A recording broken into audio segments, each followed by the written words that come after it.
Hello and welcome. I am Meghan Lenihan Moulder, class of 2010, and the president of the Rensselaer Alumni Association. We are excited for our second annual Talking Knowledge and Thoroughness conversation with President Marty Schmidt, class of 1981. Marty, thanks for joining me today. Thank you, Meghan. It's really a pleasure to be here. We did this last year with Matt, and I got some good feedback from people that they appreciated the opportunity, so I'm glad we could do it again. But I also want to say thank you to you, because for the alumni that's watching this, I think Meghan's done a phenomenal job as leading the Alumni Association. I'm really grateful for the partnership that we have with the association with you. Thank you. That's very kind of you. I also wanted to thank our alumni who registered and submitted questions for the event. We reviewed all of the questions submitted, and most of them fell into the following themes that we'll discuss today: the past, the present, and the future of Rensselaer. And we'll touch briefly at the end around alumni engagement as well as throughout. Before we get to the RPI questions, I did want to ask you a little bit about your time since being back at Rensselaer for the last 20 months or so. How have your initial impressions changed since July of 2022? Yeah, it's a good question. You know, it's interesting because when the search committee approached me about this job, I wasn't at all convinced that this was something that I wanted to do. And Lynn and I spent a good bit of time talking about it, and then we came out to Troy to kind of take stock of things. I decided to apply because I felt like the opportunities for RPI were really quite significant. And I would say what's changed in the 20 months or so is I feel as though I significantly underestimated the opportunity. I really think for our alma mater, the next decade is a transformative one for us. And so that's pretty exciting. I probably underestimated the challenges as well, but on balance, just delighted to be here and excited about RPI. Well, we're lucky and happy to have you. Thank you. Yeah. So what has been your favorite RPI memory since being back on campus? Yeah, you know, I think I could think about things like the inauguration, commencement. It was very exciting. But honestly, it's the memory that will stick, I think, are all the experiences of getting to know members of the community. You know, I think about alumni interactions. Tom Verino, class of 67, you know, he shared with me his experience as an undergraduate where, you know, he really thought he was not going to make it through. And then sophomore year, he aced thermo. And, you know, just sort of the excitement and how that transformed him. Just before commencement, I had an opportunity to meet with 5 senior women that were about to graduate, and their stories of their journey at RPI through COVID were so compelling, and just to think of how they weathered that storm. And you know, meeting some of the staff, the pillars of the organization, has been phenomenally inspiring. In fact, we lost a pillar, which is an award we give to staff at RPI based upon, you know, excellence and contribution, and a gentleman named Bob Conway, who passed, and his funeral is actually today. But we have a lot of hockey alumni here this week, and I can't tell you how many of those hockey alumni told me that they don't think they would have graduated from RPI were it not for Bob. So those are the memories that I think are going to stick. Yeah, that's a testament to Bob, and that's wonderful. So when you think about your RPI experience back in 1980s versus the RPI experience of today, what do you think are the big differences? Yeah. So the obvious ones you think about are like, and every time I walk across campus past Amos Eaton, I think about going there with a deck of punched cards. Yeah. To run a Fortran job and then wait 30 minutes for the print operator to bring out my job, only to find that I had forgotten to put my password card in the deck. So technology has really changed a lot of the experience for students here. But I think, you know, if you separate that out and ask how is the experience for a student at RPI today versus before, I'd say 2 things. One is the rigor is still there. So the challenges we all felt as undergraduates at RPI continues. But the spirit of support and camaraderie, I just don't remember it as richly as I see it today in terms of students, juniors and seniors helping first year students, the support systems we built in student life to ensure the success of our students. It's really quite robust, and it's great to see. That is really good to hear, and really nice to hear that our students are really paying it forward and take caring of those who come behind them. So that's great.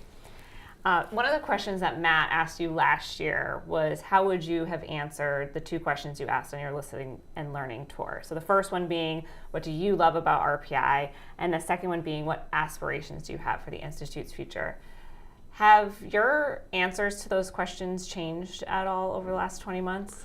So what I don't know is what I answered last year. But what I can say is that, and so you can fact check me as far as whether this is different. I'm sure we'll get some emails on that. Yeah, let's hope so. But I would say, what you love about, what I love about RPI, and it comes back to the statement I made earlier, which is the community is amazing. The students, the faculty, the staff, they're really inspired by the mission of the university, whether you work here, whether you're a student here, whether you're teaching here. But it's also a very humble community that with a great deal of determination. And so that's really special. And then in terms of aspirations, something that I mentioned earlier, which is I really do think we're at this moment where the capital region, and by definition RPI, can really be transformed, and that this decade is a really important decade for the university. So in that regard, I hope to see RPI take advantage of every opportunity to advance itself. Yeah, we look forward to seeing it. So talking a little bit about the future, we also need to kind of think about the past. And with that, traditions are always something that we see on campus, we hear on campus. What are some of the ones that you've enjoyed being back on campus? And maybe some of them are new, or some of them were here when you were here. Yeah, well, it's hard not to talk about the freak out. So tonight we'll have what will be the 46th Big Red Freak Out, and my 5th, because I went to the first, second, and third Freak Out as a student here. I went obviously to the one last year, and we'll be going there this year. So that tradition is great. The field house will be packed.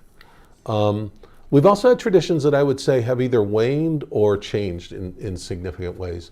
Hockey line is really not happening right now, and a lot of people are surprised to hear that. Maybe we can bring it back. But I think some traditions, naturally change. GM Week is different than what it was when I was a student. We still have it, but the details of how it runs is different. But there's new traditions since I was a student here. We have a holiday gathering every December. It's a phenomenal thing. Everybody comes to the ECAV arena. There's food, and I think people are getting this, the holiday spirit. We had Spirit Day just yesterday, and I don't remember that. Now, of course, social media allows that, so I think that creates new traditions. And then there's quirky ones. So you may not know this, but every sometime late in November, the facility staff go across campus and they put chains in front of some of the staircases on campus. Now they do this because some of those staircases are extraordinarily difficult to keep clear in snow and ice. And so they're treacherous, so they try and limit the number of those that they have to maintain, keep things safe. Other staircases are close to buildings where you're in fear of snow falling down there or other. So I love this because leaders of the class of 2025 and 2026 actually decided they wanted to create a tradition around what they now call a stair day. I think that's what they call it. And so literally this fall, people walking across campus told me it was really crazy because the pep band was out by this big staircase next to the 87 gym, and people were cheering and the band was playing. And so the tradition they've created is to celebrate the closing of the stairs, and then they're going to be back out there in April when the chains come down. And they're opening them up? I love it. Yeah, isn't that awesome? That's really great. That's really great. I love how these students are getting into that. Yeah. Oh. Well, thinking about the past, let's move into questions about Rensselaer. As you know, thanks to our incredible alumni, we have amazing historical firsts, including the Ferris wheel, cathode ray tube, the digital camera. The list really does go on. As we talk about traditions and look to the future, we can celebrate another first. January 5th, 2024 marks the 199th year of the first day of classes at RPI. And then November 5th will mark the 200th anniversary of RPI, which you know. And we were originally established as the Rensselaer School in Troy, New York. I wanted to talk about the Bicentennial logo. So when we were here for Reunion Homecoming, you announced our Bicentennial logo, the Mobius, and I was hoping you'd give the alumni some insights into how that design came about. Well, first of all, I would say it's a great way for us to channel our inner geek. But it's interesting that if you think about the Mobius strip, you can trace your finger along that surface and go from the outside to the inside of the Mobius strip without sort of going over an edge or over a boundary. And so I think when they were developing that concept, the thought was a boundaryless university, boundaryless in the sense that we work across disciplinary boundaries in the work we do, boundaryless in terms of what the students can pursue in interests. And so I think it's, and I think in some respects when you think about our motto of why not change the world, that does require that kind of boundaryless ambition. So that's some of what I think was the theme behind the Mobius strip. I love it. And then we also talked about the tagline. And so there was a survey launched during Reunion Homecoming. And together as a community, we chose the Foundations to Future, a 200-year reflection. Can you tell us a little bit about what that means to you? Yeah, so it's, I would say, Foundations to Future. Foundations, we're the first technical university in the United States to reach 200 years. In fact, I think the next one may not be until 2061 when RPI or when MIT celebrates its 200th. So that's reflecting on that, I think, is really important. Thinking about our history, I think it helps us appreciate the foundation on which this university was created. But we can't spend all of our time thinking about our past, and I think it's also a phenomenal moment to think about our future. But our future has to reflect what we've learned about ourselves as we think about our foundation. And so I think that Foundations to Future tagline really reflects that need to reflect, but then look forward. And so that feeds into our strategic plan. Yeah, especially with the Rensselaer Forward naming to it. Mm-hmm. What are some of the key events that alumni should be on the lookout for? Because we have a lot of questions on what's happening with the Bicentennial, how are we celebrating it? What can you tell us so far? Yeah, so first of all, I'll apologize to everybody that one of the challenges we face is, when we started working on the planning for the Bicentennial, a lot of people told us, we would usually take 3 years to do that, to plan for it. And of course, we're staring down the barrel of the Bicentennial year. So, we'll do it in 6 months. So I think it's been a work in progress, but the team's been working really hard. I'd say the first phase of celebrating the Bicentennial is story gathering and story celebration. So I'm going to read it so I don't forget it. Website is stories.rensselaerfirst.com. It's a place where you can go and post up stories. So I think it's at this 200-year point, it's an important point to give everybody an opportunity to share their Rensselaer first. What were the things that they recall. So we're cataloging that.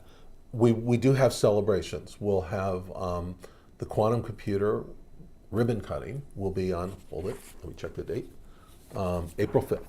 So there'll be a quantum computing event, a set of events over a course of 2.5 days. That'll be available to watch online as well as in person, and so I think that'll be an important date.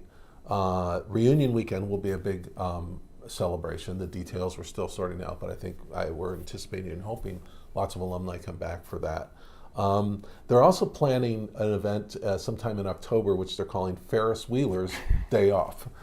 So the idea is really a little bit more community, town opportunity to celebrate together. So I think you'll see a lot of these things come out as we get closer to the deadlines. Great, and we've had some alumni and students participating already on the Rensselaer First website, so thank you all who have done that. And as a reminder, Reunion Homecoming Weekend is the last weekend in September this year, so it's a little earlier than we typically know. So mark that on your calendars, and we hope to see you here. All right, so we're going to move on to the present state of RPI, and we'll touch on the Rensselaer Forward Plan in a minute, but I wanted to talk about your 2024 priorities and how the alumni can help you with those. Mm-hmm. Sure. So I would say, first of all, last year, a lot of what my focus was taking stock of Rensselaer.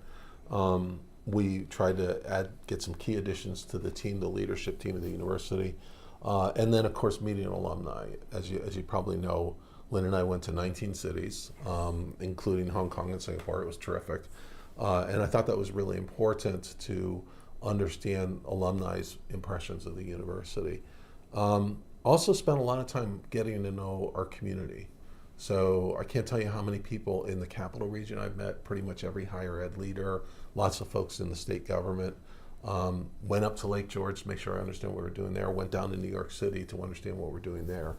So this year is really about the strategic plan. So how do we take all of the things that we've put together and put together the next decade's plan for the university? But we can't just sit on our hands working on the plan without also trying to take advantage of things that are right in front of us. So as you certainly know, the US government committed about $52 billion to reshoring semiconductors. This region has a massive, what I would characterize as unfair advantage, which is that in Albany, there's a facility called Albany Nanotech. It is about a $15 to $20 billion facility. It has, and it's arguably the only place other than captive facilities inside companies like Intel and TSMC, it's the only place where you can really generate or produce the next generation of semiconductor technology. And so what that means is that all the companies that want to develop the next generation of technology actually need to come to Albany and be present in Albany Nanotech. And that's about a 14-minute drive from this campus. Yeah.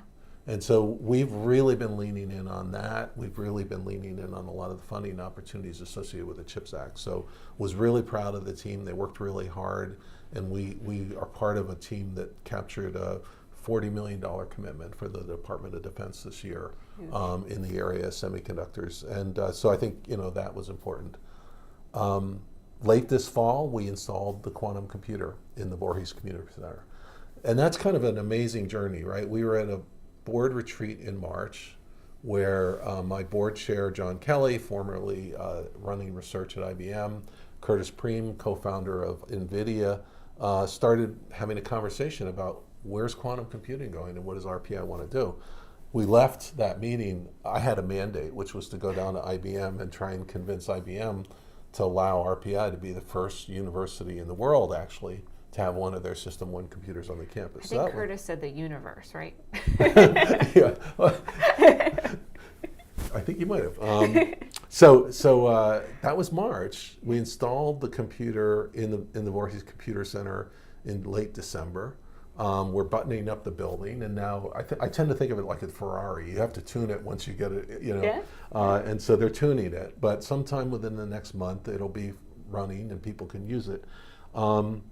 And I think it's just, I'm so proud of the team that moved so quick on the CHIPS Act to get us to the point where we are, moved so quick on the quantum computer to get it installed in the building. And so, that's been some of what in strategic plan, those sorts of kind of seizing those opportunities. The board has been supportive of my desire to do what I would call invest to grow, which is there are a couple of areas where I just felt like we really needed to grow rapidly to really take advantage of things, and we'll talk on some of those things like faculty hiring and the like. Yep. So I think that's what's going on, and I would say to the alumni, just keep track of what we're doing, because I think as we start advancing the university, I think there's going to be all sorts of opportunities for people to contribute. Yeah, no, it's amazing, and like you said, the less than 12 months from ideation to installation is just incredible. Yeah. And big kudos to your team and to everybody involved in making that happen. Thank you. Yes. All right. So one of the big topics I feel like we hear a lot about are rankings. So U.S. News World Report rankings. We talked a little bit about this last year. From 2021 to 2022, we went 55th to 51st. Great movement.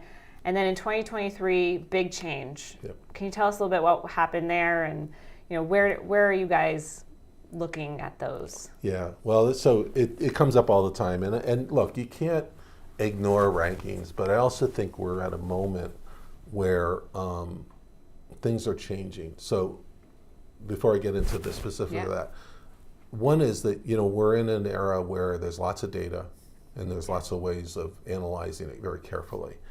And so what you're starting to see is the evolution of rankings. In the old days, and even when I was provost at MIT, I would get the survey from U.S. News and World Report, and it would list like 1,000, some obscene number of universities, and they want to know what did I think of them. Yeah. Well, half of them I didn't know, and so and that was a large part of how U.S. News and World Reports did their rankings, which was reputational. Yep. And then they started layering in things like class size, what did employers think of it, and so on and so forth. But now you fast forward to today, and people can do a lot of analytics. And so you can actually look and see, well, how well are alumni doing a decade after they graduated, and so on. And so that's rippling through. So what's interesting this past year was, two rankings that I'll talk about, U.S. News and World Report and the Wall Street Journal. The changes they made particularly, and they've been evolving towards this, but a lot of the changes are really about outcomes as opposed to input. So in the past, you might have seen rankings based on what's the average SAT score of the incoming freshman class. That's an input variable, it's not an output variable. Yes. And we should really worry about what are outcomes at some level. So outcomes that matter, graduation, retention rates, social mobility, career impact. So that's what's starting to happen with these rankings. The Wall Street Journal ranking came out first this year, and on that ranking, the year before we were 101, and we went to 34. And I was like, well, it's obviously the president. That's it. It's like, awesome. But it's like, okay, obviously that couldn't have been that. But what a bump when they said, well, we changed the ranking to reflect on outcomes. That certainly is a good feeling for me that if they're focusing on outcomes and we go up, great. A couple weeks later, U.S. News and World Reports comes out, and we dropped 9. Yes. Based on changing their rankings to reflect outcomes. Yep. If you unpack it, what's interesting about the U.S. News and World Reports rankings is that a number of large public institutions shot way up. I mean, some of them moved like 100 points up. And so whatever their methodology was to measure outcomes, it benefited the large public institutions. No judgment there. I mean, I think the large public institutions do an incredible job. But if you took all those large public institutions out of the rankings last year and this year, and look at where RPI lands among the privates, we actually went up. So it's a complicated process of understanding how are they changing the rankings and what does that mean to us? Yes, absolutely. And when you think about looking at the rankings, I'm sure there are metrics that your team has been watching and making sure that RPI is moving in the positive direction from your perspective. Could you share a little bit about what those metrics are and potentially your vision for improving either the metrics or the rankings and how you feel we're doing there? Yeah.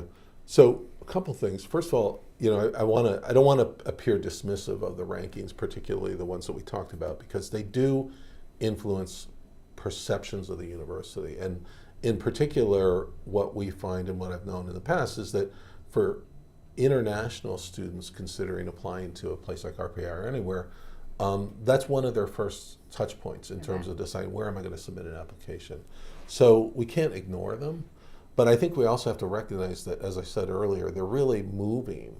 And so, but I think one of the things you have to be careful of is that if all of a sudden a ranking says we're going to now weigh class size. So if you have less than 25 students in a classroom, that's going to favorably impact your rankings. So, but if you use those as metrics for how you should run the university, you're going to start feeling like you're being whipsawed around. Absolutely. And I saw that, not necessarily at RPI or at MIT, but you saw other institutions really changing their operational model just to kind of move that one metric that moved them back. Yeah. In some instances, and there are some pretty sad stories of this, in some instances, these universities or colleges fudge their numbers.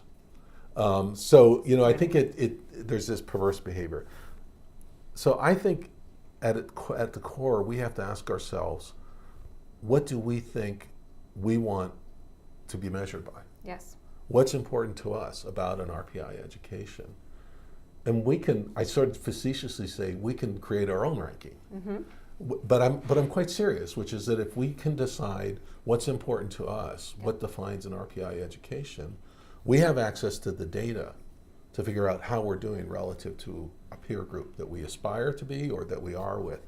And then we should use that as a metric to drive the management of the university. Absolutely. And so I think we need to pay attention to rankings, we need to do what we can, but if we know what's important to us and we have the data to support where we stand, we should promote that. Yep. So I joke and say it's our own ranking, but when we talk about the university and when we provide alumni with information about the university, it should be information that matters to us. Absolutely, absolutely. Alrighty. So we had a really great discussion during Reunion Homecoming around the financials of the Institute. I would say multiple people came up to me and were talking about how well you laid it out, and they were really appreciative of the transparency that you went through that. Could you give us an update on where we are now that we're halfway through the fiscal year 24? Sure. So a couple of things, just facts. The annual operating budget for RPI is about $440 million a year. 70% of that operating revenue derives from basically the undergraduate education, so tuition, room, and board. And so one of the things that means to the university is that fluctuations, say in class size and the number of students that stay for the next semester, those can be material in terms of the financials of the university. So we track that, and it's very interesting, the difference in the way in which a university has to manage when you're not, when you don't have one of these large endowments that is a material contribution to the revenue. I'd say right now we made some significant investments last year. As I mentioned, the board was supportive of us growing the faculty and staff, and I think we'll talk a little bit about that. Yep. We invested in supporting the faculty members' opportunity to pursue research. We're investing more in alumni and advancement, which I think is really important. I would say we're also seeing some headwinds. Inflation is slowing down, but that sort of big wave of inflation, I think, has started to ripple through our financials. We're doing okay in terms of our class size and everything, but a couple hundred or 100 students fewer in a given year, you have to pay attention to that. So we're cautiously optimistic, and one of the things I want to do with the community is let them know how we're doing, so that if we have to slow down certain things, people don't feel like it's a surprise. Yep. So that's you commented on transparency. I think it's essential, and I do think when I talk about the transformative decade, a lot of that is moving to a different financial framework that gives us more resiliency. That's great to hear. And you mentioned class size and attracting and retaining top talent in students and keeping the class sizes where we would like them to be. One of the things that helps with that is competitive financial aid packages. Could you talk a little bit about how we're doing relative to our peers and where we would like to be? Yeah, well, I think we're doing okay, but I think that if you consider people's concerns about the cost of higher ed, I talk to a lot of parents and students, and I think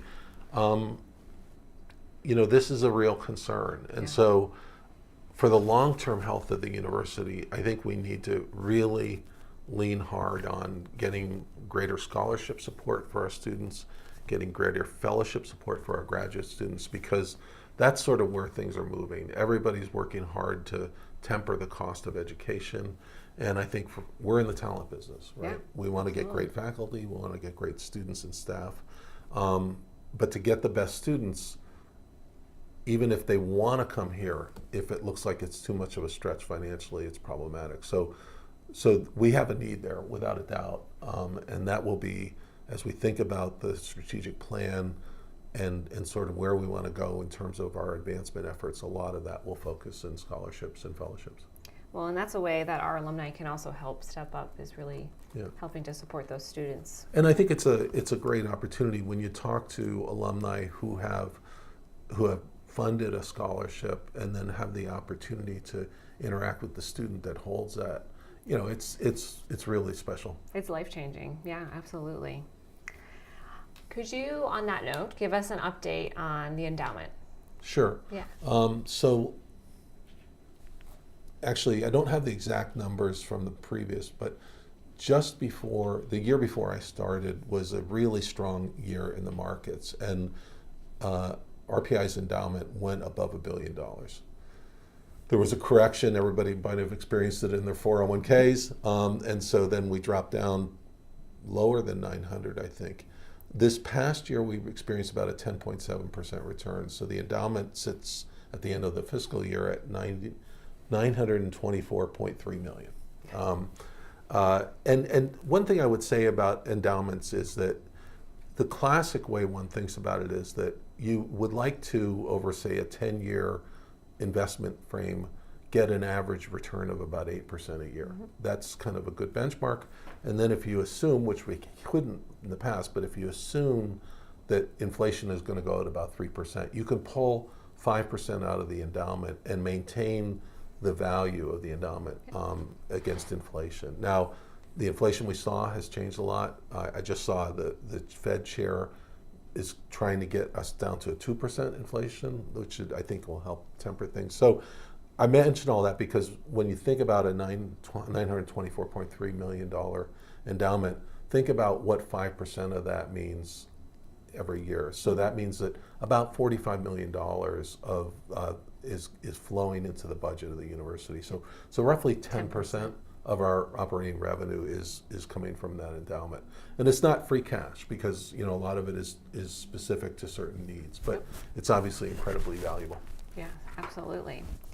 And one of the challenges, and you mentioned this a little bit earlier today, was around faculty and staffing levels across campus. And we talked a little bit about that last year, and we've mentioned briefly there's been some hiring going on. Could you give us an update on where we are and how that's been going? Yeah, that was one of the areas where I really, the board was extremely supportive of my desire to get ourselves back to a healthy size. And just to sort of set the context, and I think we talked about this last year, there were two things that happened at the university that got us to that point. One was in the 2015-2016 timeframe, when basically the endowment to debt ratio was not favorable. And there are a lot of things that were at play there, the pension and so on.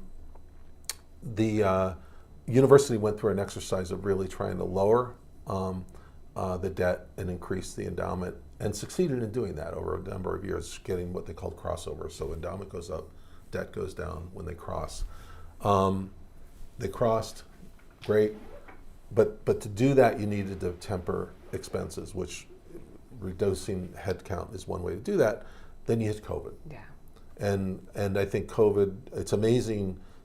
Well, COVID was hard on everybody, but particularly if you didn't have a really large endowment as a cushion, like MIT did, it was especially hard for RPI, and scary, I suspect, right? Mm-hmm. So you kind of hit the brakes on everything, and if somebody retires, you don't fill the slot.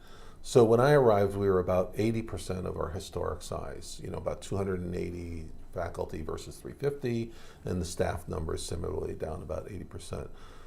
And it was clear in my listening tour that everybody was feeling the effects of that. Yeah. Folks were feeling like, they were not only doing the job that they had back in 2015, but they were doing the job of the person that used to sit next to them. Mm-hmm. And so we've been on the path of trying to restore that. And we're partway there. I'd say we're certainly north of 300. It depends on whether you count the people the faculty that have accepted positions versus the ones that are actually on campus. But in terms of numbers, we're cruising to the 350. That's great. And I think people feel it, And then we're also adding staff, which I think is really important. I will say that it's really important that we think about how we restaff, in the sense that, a lot's transpired in the past decade, and are there ways in which we should allocate the staff across the university in different ways, but we're doing that. It was interesting because I think it may have been the conversation you and I had, and we were talking about, a lot of people worry about administrative bloat at universities. Well, I don't want to say what I'm thinking, but I can tell you that this is not a bloated university. No. And I really do think that we're being very thoughtful in how we add people. But I think it's also true that overall universities have grown the administrative staff. And some of that is in order to bring in federal research dollars, the amount of hoops you have to jump through to comply with all sorts of things have gone up. The way we support students, mental health services, and so on, have really dramatically changed. And so I think these were necessary things one had to do to be competitive and to meet people's expectations. I mean, I just think about when I was an undergraduate, and those of you who were class of '81 remember Freshman Hill, the dining hall closed on Friday night and didn't open again until Monday morning. Oh my goodness. So what we do to support the learners here has changed. And so I think it's done well. We are focusing on things that are going to make it easier for us to recruit people. So, we've made it public that we're going to build a child care facility on RPI's campus. That's incredible. I think it's really essential, especially in recruiting women faculty. In my experience, if you don't have a child care facility on the campus, but what had happened in COVID is many of the members of the RPI community were using a child care facility that was up at Samaritan Hospital. It went away in COVID. And so when I arrived, it was clear that we needed to do this, and the staff had already been working on that. So I'm really pleased with how things are going and what the addition of the staff and faculty is meaning to the university.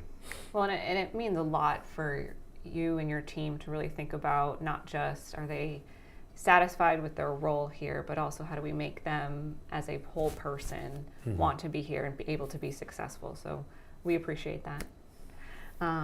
And staying on the topic of the finances, are there any alternative revenue sources that you are exploring to help with our financial situation? Yeah, so this is, I commented about, the current financial, and one would say that we're very much a tuition-dependent institution today. And so as we think about the strategic plan, we'll talk about the details. Kind of what undergirds that is we really need to think about what's a more financially resilient RPI. Yeah. And in some respects, that's one way to think about it is diversifying revenues. Yeah. And there are some clear things you can do there. With the addition of faculty and with the proper support, there's no reason that we can't grow sponsored research. And what that does when you grow the sponsored research is you have the opportunity to use some of that research support to pay for things that you're paying for right now through other sources. So for example, the libraries are essential to enabling the research. So you can, lay off some of the costs of those on that. So it has this effect of relieving some of the budgetary pressure, but also, I think it obviously grows the impact of the university if you're doing impactful research. And that's in a lot of ways, one of the real opportunities, for example, with CHIPS. And we'll talk about some of the other stuff, but the fact of the matter that we have been able to secure a significant amount of research already in CHIPS is really helpful. I think we're also looking very hard at professional education. RPI has an amazing history with the team in Hartford since 1955 in terms of impact in professional ed. I think that's an area where we can grow, and it helps us connect to our alumni who want to continue their education, but also can be material from a resource perspective. And then I mentioned earlier that one of the things the board has allowed us to do is increase the staffing in the alumni office and institute advancement. I think that's incredibly important because honestly, when you look at the level of support we get through philanthropy, we're punching below our weight relative to some of our peers. And I think there's reasons for that. I think we need to do more to engage the alumni.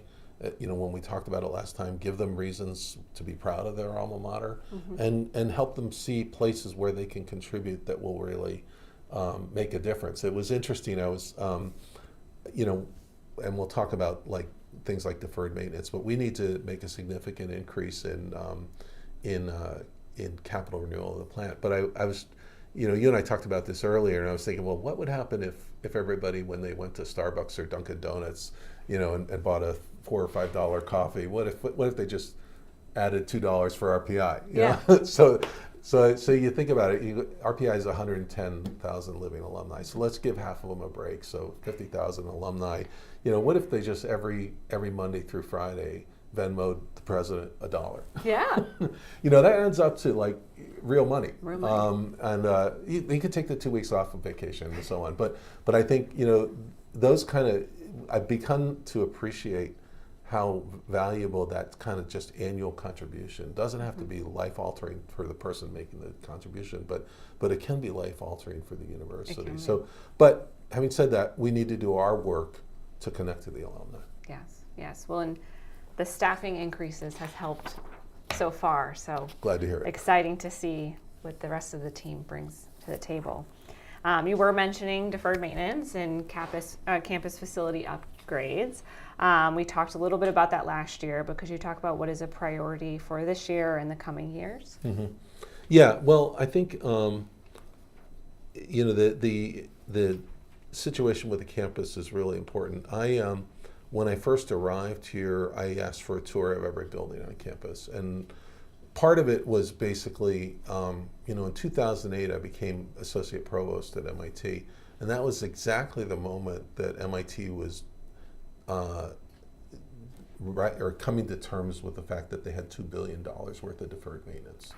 So I was one of the team of people that was really putting together what became, by 2010, the MIT 2030 plan. Mm-hmm. So a 2-decade plan to get at this deferred maintenance challenge. And that, when you're looking at $2 billion, it takes about 2 decades to get, even if you had unlimited money, just the execution of fixing the campus while you're operating. Mm-hmm. So that was really important to me when I arrived, is to get a sense of where is RPI in that. And we indeed have deferred maintenance. So we've been sort of cataloging that. The good news for RPI is we actually have lots of space, which wasn't something that I had when I was at MIT, but a lot of the space is in pretty poor condition. So if you walk through Ricketts today or 87 Gym, they're tough. Mm-hmm. The bones are good. I mean, they're phenomenal buildings, but they need to be modernized. They need proper elevators and so on. So we've specifically added staff to the physical plant team. So I want to build the kind of team that I had at MIT to basically do this assessment. And then you start prioritizing what buildings do you address first, and just get at it. I'm glad to see Ricketts is on the list, because I remember taking the tests on the little desks, and so it'll be good to get full-size desks. Well, it's funny because when I got here, one of the places I toured was the DCC, and the yellow chairs? Yeah, the last class I had at RPI was Intro to Philosophy, which is kind of weird. Why would you take Intro to Philosophy your second semester senior year? Because it's second semester senior year. Yeah, me and a bunch of my buddies, we had one more HAS subject to complete, and we all decided to do psychology together. And so my last class at RPI was the last, the last classroom in the DCC that's round and tiered. And so I told the staff, I said, I want to go see that classroom. Yeah. So I went in and I walked in and I said, wow, these chairs look just like the ones we had back in 1981. And they looked at me and said, well, it's because they are. Yes. Oh, well, someday we'll have new PTSD. A little bit. Oh, so on that topic, one of the questions we hear about is sustaining our alma mater and ensuring that it will be successful for future generations of students. How are you all thinking about that?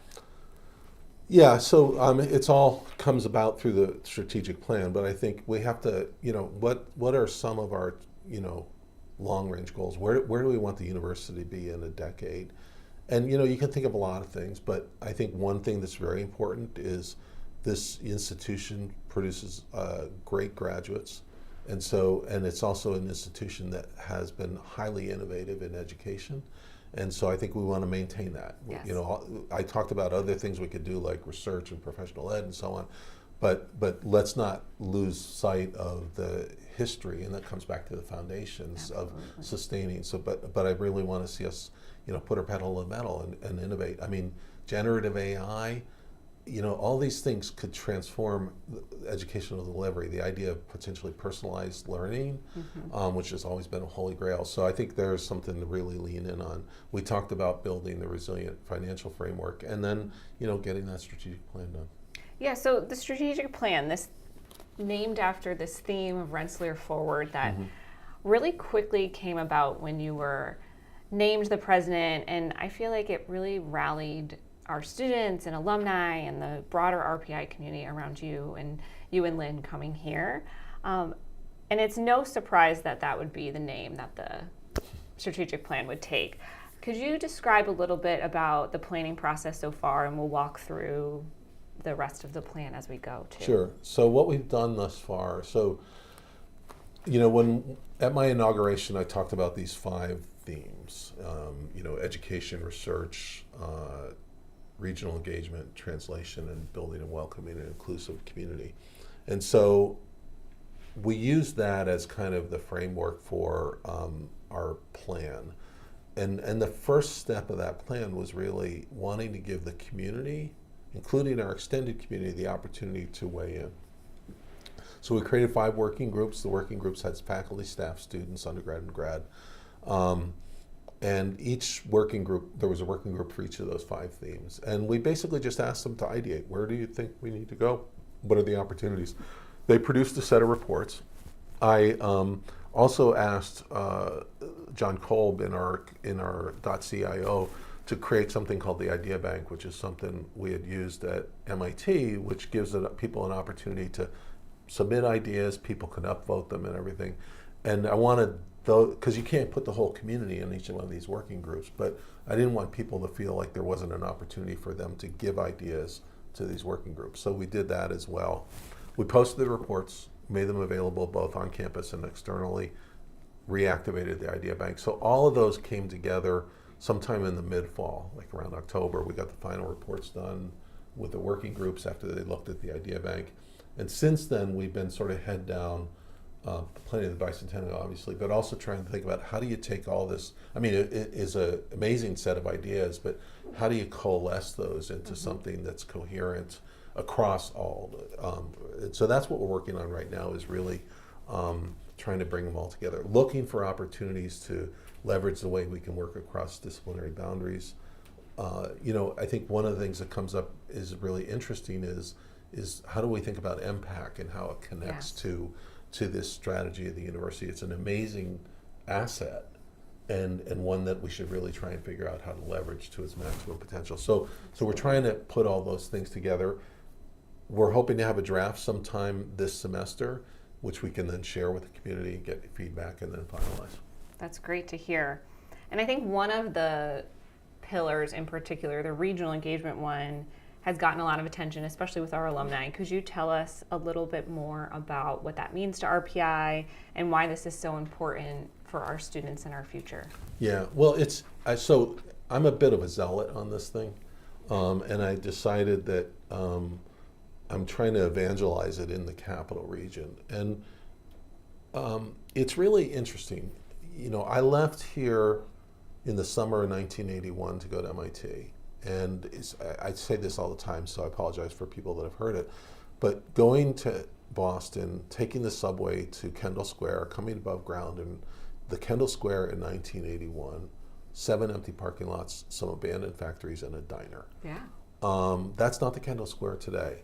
And I had a front row seat to seeing that transformation, and I had 14 years where I was in the car helping to drive some of the most recent transformations. And what you take away from that is that it was institutions like Harvard, MIT, the hospitals, working with the Commonwealth of Massachusetts leadership to really drive the economic development agenda. And people often refer to as EDS and MEDS, institutions that are deeply committed to the region because they're physically there. We're in Troy. We've been in Troy for 200 years. We're going to be in Troy for another 200 years. So Troy matters to us. The capital region matters to us. Yes. So the institutions that care about the region and institutions that have the ability to think long term. Yep. And there are, we had a student in political science at MIT who studied how various cities could go through different economic development arcs and what was at the root. And one of my favorite examples from his PhD thesis was he looked at Cleveland and Pittsburgh. And if you look at Cleveland and Pittsburgh in the 70s and 80s, they were both ostensibly Rust Belt cities. Pittsburgh more so because it was more dependent on steel. But they've gone through very different economic development arcs. And yet they had a lot of the same things, Rust Belt cities, but they both had a STEM-centric institution in Carnegie Mellon and Case Western. Mm-hmm. Both had very strong medical infrastructure in University of Pitt Medical and the Cleveland Clinic. Mm-hmm. And interestingly enough, at the time, both states, the Commonwealth of Pennsylvania and the state of Ohio, both of them had the same economic development incentives out of the governor's office. And yet, what's the difference? And what you find is that in Pittsburgh, the strategy for Pittsburgh that was written up in 1985, the lead authors were the presidents of Carnegie Mellon and University of Pittsburgh, and in partnership with a branch of the Mellon Foundation. And that's the difference. And in Cleveland, what happened was the Case Western and Cleveland Clinic were not collaborating a lot, and so it was left to the mayor and the incumbent industry.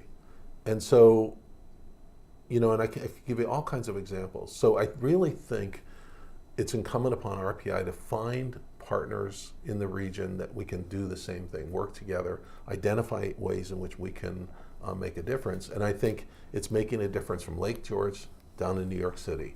And it comes to my other point. Now I really feel like I'm evangelizing, but it comes to my other point, which is that there's a book written by a couple of colleagues of mine from MIT called Jumpstarting America. And in that book, they present the thesis that the country will not survive if we only rely on superstar cities like Boston, New York, mm-hmm. LA, San Francisco, fill in your favorites. And regions like the capital region have to step forward in order for us to strengthen the nation. And I think, frankly, some of the divides we feel in this nation are exactly because of that polarization around what cities are economically flourishing and which regions less so. And a lot of the incentives that are being created, and a lot of the recognition are exactly that. And in fact, some of these superstar cities are struggling. I mean, the cost of living in Boston, the challenges of transportation, mm-hmm.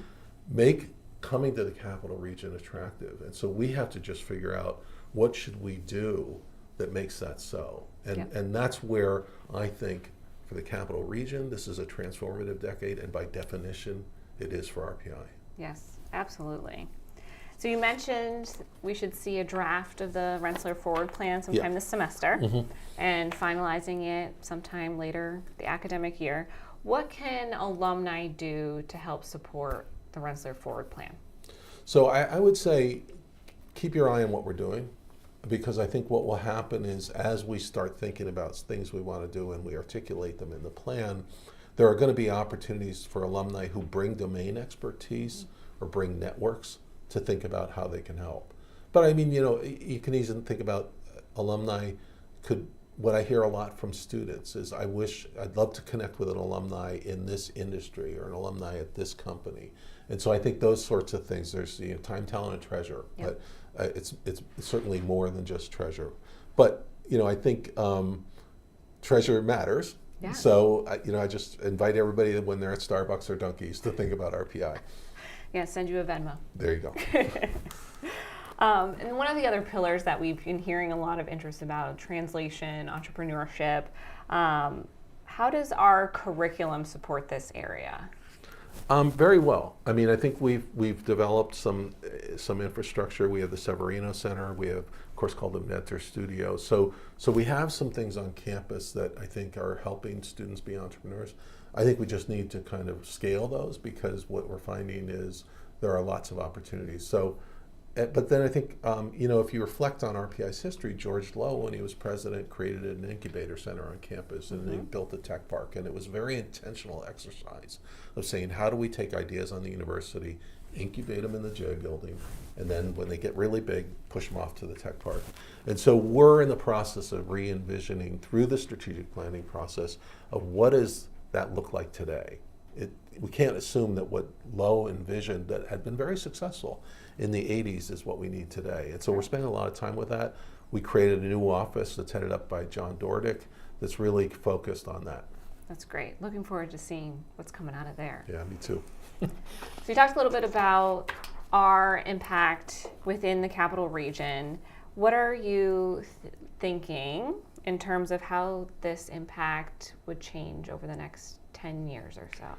So what we're trying to do is identify areas, and it comes back to the regional engagement thing. What are things we could do more of that either take advantage of something we have in the region or create advantage by working together? So I call these shots on goal, because everything we're thinking about, not all of them are going to, the puck's not going to go in the net. But, you know, if you think about chips, I mean, I think that one's pretty much in the net because of the unfair advantage we have of Albany and Nano. But just to rattle off a few others, we have a great biotechnology research enterprise and educational enterprise here. We also have in Rensselaer County, Regeneron manufactures all of its domestic products in Rensselaer County. And I think there's opportunities to really bring more industry to the region, specifically in the biotech sector, particularly companies that want to scale manufacturing out of Boston because of the challenges. So we're looking at that. We're talking to the local leaders about what can we do to attract that talent. Computing, quantum, I think, yeah, we're going to talk about quantum computing, so let me skip that. But energy, there's something called NYSERDA. NYSERDA is a public benefit corp funded by the ratepayers of New York that funds $2 billion worth of activity in the greening of the state. Huge opportunity for us to think about what can we do in the energy space. So we've got the activity up in Lake George and freshwater. We should be doing more of that. We're down in New York City with this, energy and precision, or engineering and precision medicine. So we're looking at those things where we think we could do more and scale them and have impact. That's great. So let's talk about quantum computing. Why is this such an extraordinary opportunity for Rensselaer? I use the phrase skating to where the puck's going to be. Yeah. So today, quantum computers don't give you the opportunity to do things faster than you can in a classic computer. But I think most people believe that if companies like IBM meet their roadmap, that in 4, 5, 6 years, we're going to have a quantum computer that can solve problems that you'll never, in any reasonable time frame, be able to solve with a classic computer. So what does that mean? First of all, we're not quite sure which problems it's going to be good at solving. We think it'll be good at solving material synthesis, about various chemical problems, about weather prediction, about financial markets. But the details we don't know. Getting a quantum computer on this campus means that our faculty can start exploring those areas today. Yeah. And then in 5 years, when the quantum computers can really do it, we're ready. We're where the puck is. We also don't know how to teach people how to use a quantum computer, so it's an opportunity for us to bring quantum computing into the curriculum. And just think about it. What's the modern textbook that teaches people how to use quantum computing? Maybe we can create it at RPI. So I think this is kind of a leapfrog opportunity for us, where by having it here, by inspiring people to use it, in the same way Curtis Preem was inspired to come to RPI in 1976 because they had an IBM 360 computer, I'm hoping we inspire people to come here, to use a quantum computer, and to make profound impacts in 5 years when they're there. Yeah. Oh man, very exciting time to be a student here, faculty. Yeah. So last year we talked a little bit about the RPI Pride. How do you think we as alumni are doing, and what more would you like to see from us? I'd say it's a work in progress, and I think we have to work both sides. We have to build up people at RPI that helps the alumni figure out how to engage, and so we're doing that. We're adding people. I think the Bicentennial is a great opportunity. I certainly hope folks come and take advantage of the reunion or other things, and as we get the strategic plan out. So I think it's really just pay attention to what we're doing, look for opportunities to contribute. Yeah, and people can take a look at alumni.rpi.edu for events that are in their area, and also to nominate themselves or other people, shameless plug, for the REA board or for REA awards, and we hope to see your applications soon. All right, so Now we're switching to our rapid fire Q&A. We did this last year. And we're going to try to get to know a little bit more about you. I'll say a question and you can respond with the first thing that comes to mind.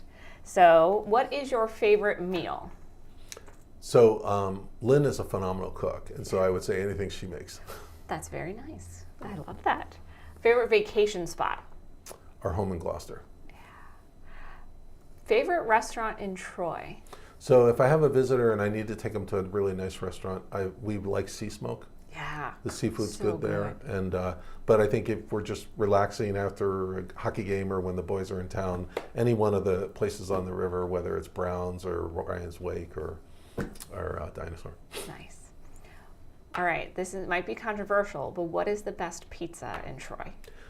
Most people think DeFazio's, and I'd say of the limited number of places I tried, I probably would agree with that. Okay. All right, favorite building on campus? The President's Box at the Houston Fieldhouse. Yeah, I love that. Okay, what dorm did you live in freshman year? Bray Hall, first floor, room 111. Wow. That's impressive you remember the room number. I'm trying I went to think. to see it last year. Yeah, let's see, that makes It looks it the easier. same. Does it?